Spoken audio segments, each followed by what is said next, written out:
Trying to get my chores done so I can go to this car show tomorrow in Aiken. Watering the grass. I was cutting grass and then my blade engaged cable broke on my riding lawnmower, so I gotta order another one of those.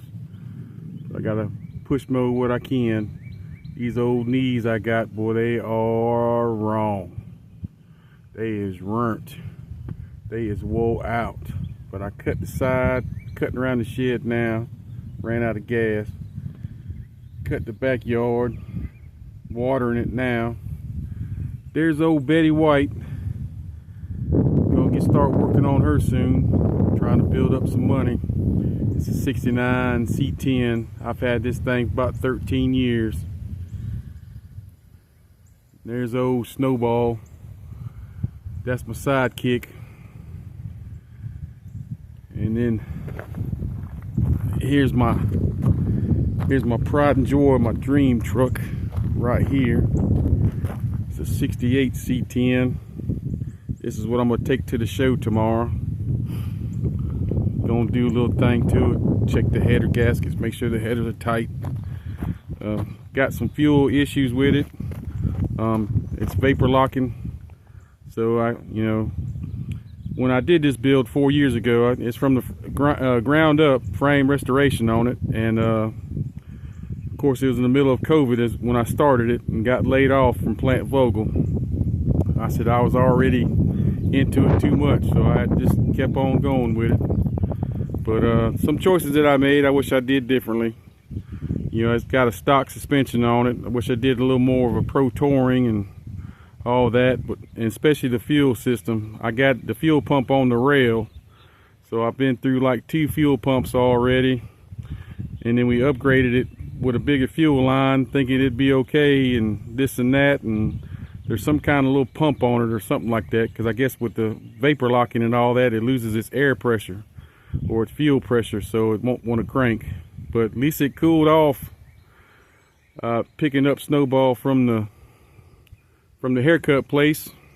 Got in that little traffic there on Bobby Jones, and it gets a little heavy, so of course you're sitting there and it's getting hot, and went inside, got her, and went in there and tried to crank it up. Of course it won't crank up on the first try like I'd like it to, but it cranked up and kind of went a little high, and I took off and it just cut off, and so about 2 hours later it finally cranked back up.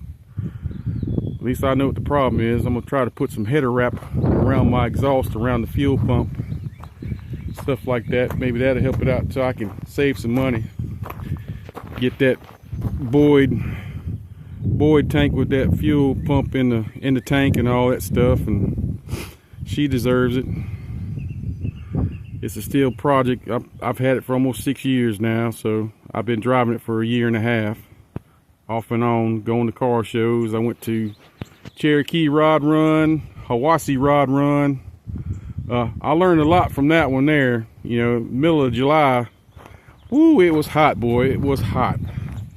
But it was a good place to go. They had, I didn't know it was my first time going there, so they got electrical outlets throughout that whole campsite.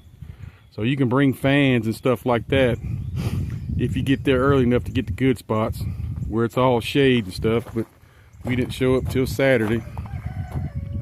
But that's my girl. I call her Blue Chew. And that's my little 91 S10. As you see, I like trucks. It's lowered on a 3/4 drop, 4.3.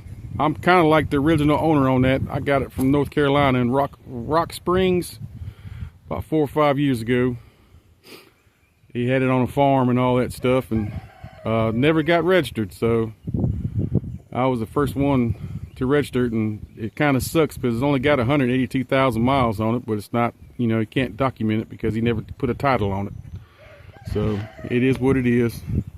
But I call her Donkey. I even thought about calling her Cornstarch, because every time I get in it chaps my ass. But that's my girl right there. I would tell you what's under the hood, but I'll save that for another episode. But we'll be at the car show tomorrow in Aiken.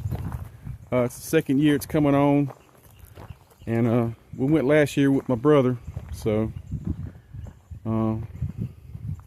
See how it goes. Try to get that header wrap on that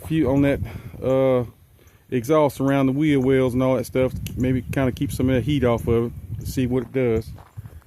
Tighten the header bolts up there, and of course I got another radiator for it. Little things that be picking on you, man. These little nitpick stuff, which I learned that a long time ago when I started on that one. Spent about $300-400 just in little small parts on these trucks. It adds up. But I've neglected that one long enough. I kind of gave it to my oldest son, but he's too busy in his party days. Young fella. He's making good money and he just wants to party. Work, party. You know how that is with them young ones. But we'll get it straight. But it's patina'd 68. There's old donkey. But maybe I'll make this a race truck. My nephew's got a 89 S10. He's trying to make a drag truck out of it with a small block. But you know me, I go LS. So, of course, I might give you away what's in this one. It's an LS60 4L60. But talk to y'all later. I'll see y'all tomorrow at the car show.